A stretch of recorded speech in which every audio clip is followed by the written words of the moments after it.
What's going on, everybody? It's your boy C-Zar, and we are talking about SwiftCoin today at the request of Jesus Garcia. Hit that like button, subscribe if you want to see more content like this, and let's get into it, you guys. It is the 8th day of August today, and here we are with about 2 days and 7 hours left in the week, sitting at 1 cent approximately. 6 hours, 41 minutes left in the day here. Being boring as ever, you know, just kind of chilling, waiting for something to happen, right? From a high to a low here, you've gone up to your 0.5382 area. That's all fun and games, right? Came back down to your 236 area, but you're just dilly-dallying, and you're in this kind of weird area of a low, being below your 236 and between the 069. I don't know. It's not too common.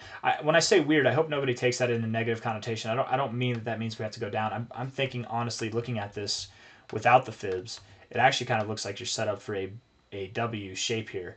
And for whatever reason, SwiftCoin and XCN, Onyx Coin, they just continue to perform in a very similar kind of manner. Although SwiftCoin has achieved a low that's a lot closer to this low that you had back in June than Onyx Coin has. But they're both very near, man. I mean, both very near indeed. I would be surprised if XCN moved down a little bit, so maybe SwiftCoin moves down too. You could get that true double bottom here with SwiftC, if not even a slightly lower low. If we take this fib into account from a low here to a high there, golden ratio. The golden ratio is really held up as support, which makes me very confident that if we were to go lower, the 786, 886 area would hold.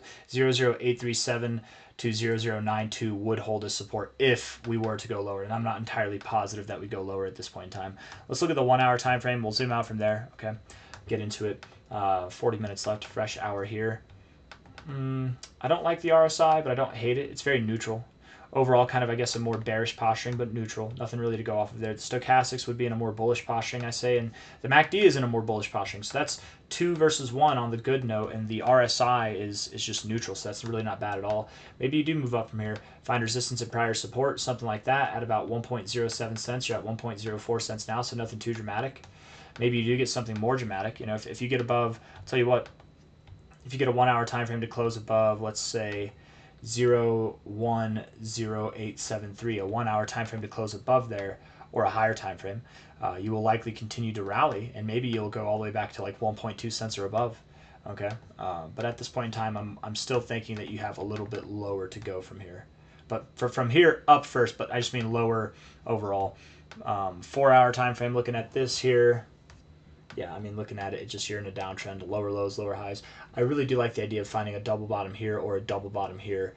And again, if you go lower, not too much lower than this low here, but looking at this from a relative, if I can get it, relative low to a relative high there. 1272 consolidation. Maybe move up to 1.08 to 1.1 cents and then come back down to 00982. At this point in time, I wouldn't be surprised if over the weekend, if not sometime early next week, we did see prices that are just below 1 cent, something at the golden ratio here. That's my expectation. So a little bit lower. Let's see what the indicators are saying on the 4 hour time frame. RSI is bearish, very bearish.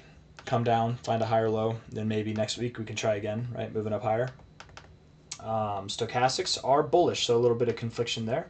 A little bit of confliction there. The stochastics actually do look bullish, in all honesty.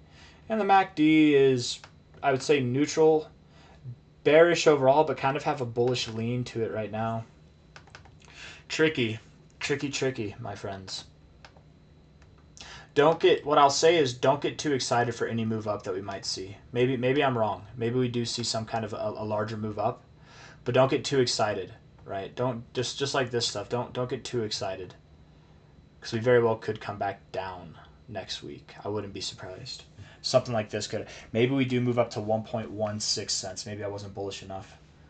Something like that above these highs, a lower high nonetheless, and then we get that lower low or double bottom, and then we start to break out sometime next week and going into the further weeks, you know, ending this month on a bullish note. I very much do believe that SwiftCoin has a lot of growth to go. None of the upside targets have been relinquished. We're holding on to those tight. From a high to a low, the expectation would be, you know, at a minimum 14.6 cents, but I really do believe you'll see 23.9 to 29.4 cents as the ultimate destination. Just like XCN with its 1886200, I think that you'll get there as well. Time will tell, but a bare minimum of 14.6 cents. I don't really have anything else that I want to say, so I'm just going to end it there. If you guys liked the video, hit the like button, subscribe. Thank you all for being here. I'll see you on the next one, okay? Take care of yourselves. Bye-bye.